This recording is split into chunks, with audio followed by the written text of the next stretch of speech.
İncirlik Hava Üssü'nde görev yapan Amerikan askerlerinin orada bulunan mescide ve mescitteki kutsal kitaplara saldırması, kirletmesi, tahrip etmesi kabul edilemez bir vahşettir.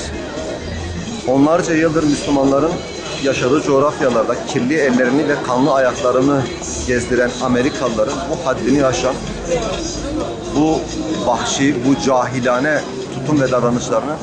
en kalbi duygularımızla ve en büyük kinimiz ve nefretimizle kınıyoruz, lanetliyoruz.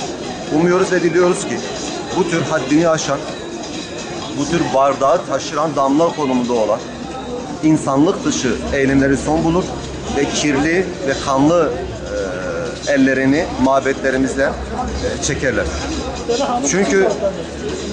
11 Eylül saldırısından sonra kahrolası Amerika'nın Orta Doğu'da, Asya ülkelerinde Müslümanlara yönelik illegal operasyonlar, Guantanamo üssündeki vahşi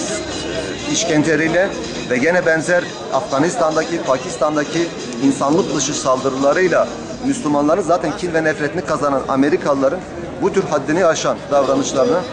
kamuoyuna şikayet ediyoruz ve Türkiye Cumhuriyeti Devleti'ni de bu konuda inisiyatif almaya, gerekirse Amerika ile var olan askeri anlaşmalarını tartışmaya açmaya davet ediyoruz.